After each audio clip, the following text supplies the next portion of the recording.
Les habla el alumno Juan Diego Delgado. Hoy hablaré sobre flujos en canales con alineamiento no lineal. En la presente exposición se expondrá la teoría necesaria para realizar un ejercicio que consistirá en el cálculo del coeficiente de resistencia a las curvas en un canal con alineamiento no lineal. Naturaleza del flujo. Bueno, los canales abiertos en sí poseen diferentes curvas y codos en el alineamiento. Entonces, estas estructuras generan complejidad en el fluido produciendo corrientes como espirales o ondas cruzadas. Además, la fuerza centrífuga genera sobreelevaciones. En estas zonas, el coeficiente de Coriolis y Busick son mayores que 1. Entonces, los canales con alineamiento no lineal, el flujo se comporta según el estado. En un flujo subcrítico, las espirales son primordiales y se utiliza el número de Reynolds. Y en un flujo supercrítico, las ondas transversales son primordiales y se utiliza el número de Fruit. Bueno, el flujo en espiral.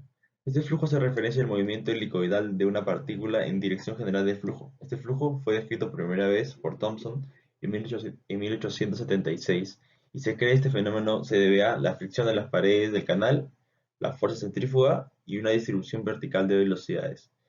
Las espirales pueden producirse tanto en canales rectos como en canales curvos, pero en los curvos las espirales son más pronunciadas. Además, estas espirales se interfieren con las generadas en los tramos rectos. El patrón real del flujo en espiral es aún muy complicado de medir. Para registrarlo es conveniente utilizar instrumentos como la esfera de Pitot, diseñada por Shukri, para el cual se desarrolló el término potencia de un flujo espiral con el fin de delimitar las magnitudes y los efectos del flujo espiral. Como se puede ver a continuación, esta es la ecuación que describe cómo la energía cinética media de un movimiento lateral entre la energía cinética total del flujo.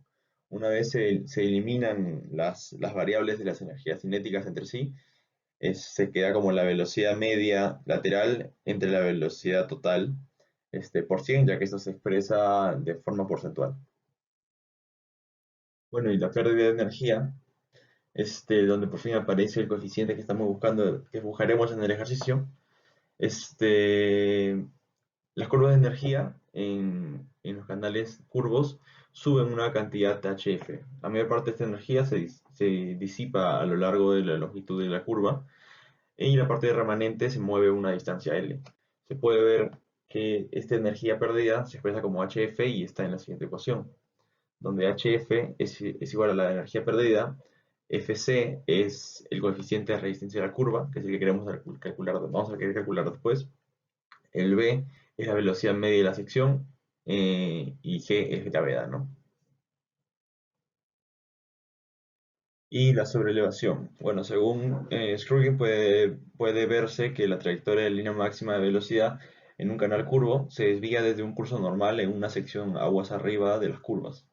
En un punto de la trayectoria ya casi toca la pared interna del canal y la superficie del agua alcanza su nivel mínimo. Después del punto de la trayectoria se mueve gradualmente hacia afuera hasta que cruza la línea central en la sección que pasa por el punto de la separación S.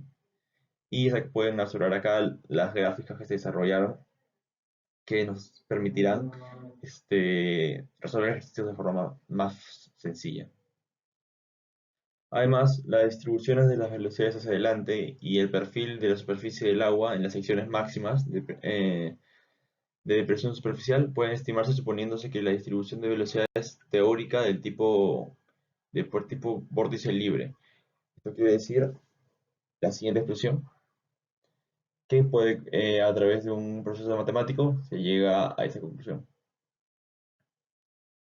Bueno, aquí tenemos el ejemplo o ejercicio donde nos dan datos, donde nos dice que el DR es 55.500. El radio de la curva entre la base del canal es 1.3. La altura hidráulica entre base y canal es 0.8. El ángulo de la curva entre 180 es 0.556. Y nos pide determinar el coeficiente de resistencia de la curva, donde podemos ver que vamos a utilizar las gráficas que se encontraron anteriormente. Bueno, este método se calcula a través de interacciones y es un método aproximado. Primero se realiza este cuadro, donde vamos a ver que tenemos acá 6 pasos. El primer paso se colocan los valores que nos dan y se calcula el FC a partir de la figura 16.2c, como vimos anteriormente son las tablas.